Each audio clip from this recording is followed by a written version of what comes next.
Hello everybody. आज हम विज्ञान का सबसे पहला अध्याय हमारी पृथ्वी के बारे में पढ़ेंगे। हमारी पृथ्वी चैप्टर में हम पृथ्वी की संरचना, पृथ्वी ठोस है अथवा खोखली, पृथ्वी की आंतरिक संरचना, पृथ्वी के क्षेत्र, वायु किससे बनी है, पृथ्वी तथा सौर मंडल और पृथ्वी पर जीवन के लिए मूल आवश्यकताएं कौन कौन सी है, इसके बारे में हम पढ़ेंगे। संसार में पाए जाने वाले सभी जीवधारी जैसे पेड़ पौधे, पशु पक्षी, मनुष्य आदि सभी पृथ्वी पर रहते हैं। पृथ्वी पर मैदान, मरुस्थल, पहाड़, नदियां, झीलें और महासागर भी हैं।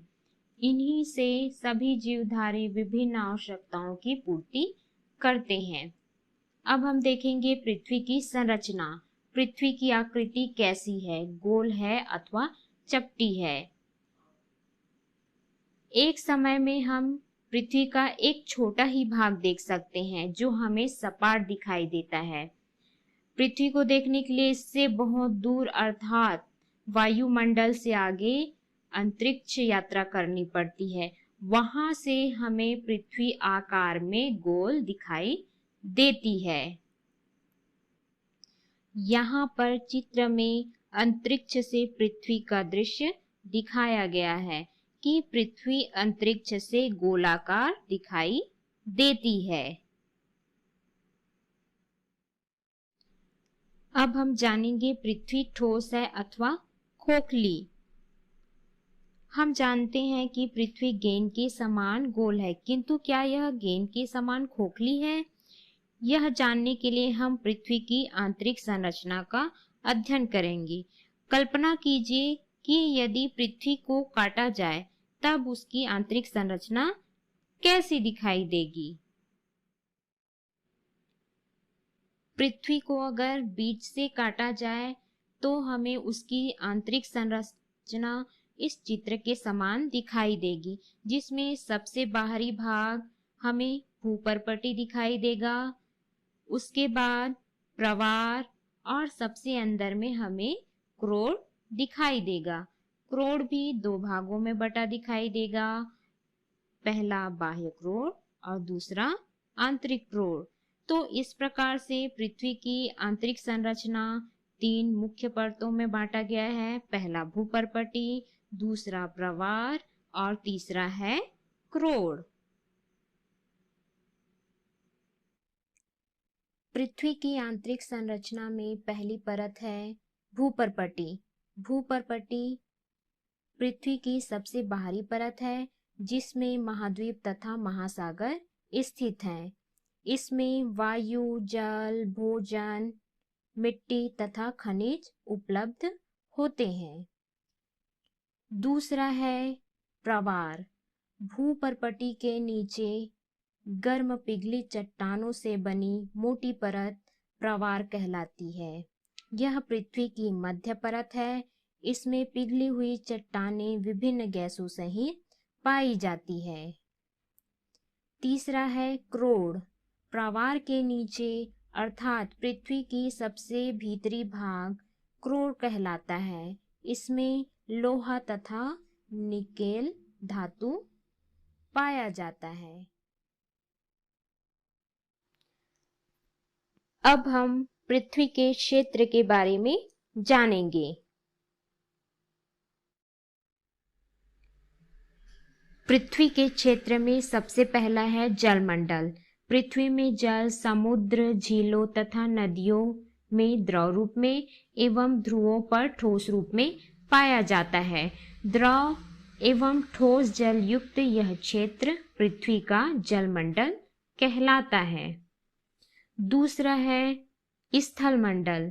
पृथ्वी पर कहीं पहाड़ है तो कहीं खाई और कहीं पर मैदान है। पृथ्वी के इस क्षेत्र को स्थल मंडल कहते हैं। पृथ्वी के कुल क्षेत्रफल का लगभग 3/4 भाग जलमंडल एवं 1/4 भाग स्थल मंडल है। तीसरा है वायुमंडल।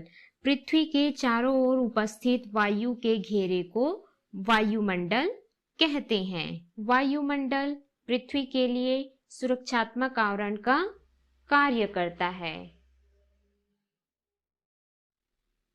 वायु किससे बनी है?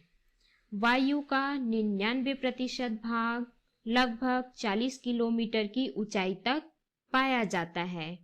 वायु में मुख्यतः 78% नाइट्रोजन तथा 21% ऑक्सीजन गैस पाई जाती है। शेष 1% भाग में कार्बन डाइऑक्साइड, जलवाष्प, धूल के कण तथा अन्य गैसें पाई जाती है।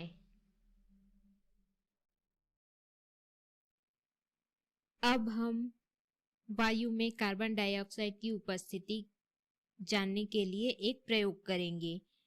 इसके लिए हम बोतल को चूने के पानी से लगभग 1/4 भाग भर लेंगे एवं उसके मुंह पर 2 छेद वाला कार्क लगा देंगे। ध्यान रखें कि नलिका का बोतल के भीतर वाला सिरा चूने के पानी में पूरी तरह से डूबा रहे तथा नलिका का सिरा चूने के पानी की सतह से ऊपर रहे। नलिका के स्वतंत्र सिरे से मुंह द्वारा हवा खींचेंगे। ऐसा करते रहने से नलिका से वायु बोतल के भीतर पहुंचती है। इसकी पहचान हमें चूने के पानी में उठने वाले बुलबुलों से हो जाती है। कुछ समय पश्चात हम देखते हैं कि चूने का पानी दूधिया हो गया है। चूने के पानी को कार्बन डाइऑक्साइड गैस दूधिया कर देती है। इस प्रयोग से यह ज्ञात होता है कि वायु में कार्बन डाइऑक्साइड होती है। अभी तक हमने जो पढ़ा है उसी में से अब हम रिक्त स्थानों की पूर्ति करेंगे। पहला, पृथ्वी को 3 क्षेत्रों भूपर्पटी, प्रावार तथा क्रोड़ में बांटा गया है। दूसरा, ध्रुवों पर जल ठोस रूप में रहता है। तीसरा, पृथ्वी की सतह के कुल क्षेत्रफल का 3/4 भाग जलमंडल एवं 1/4 भाग स्थलमंडल है।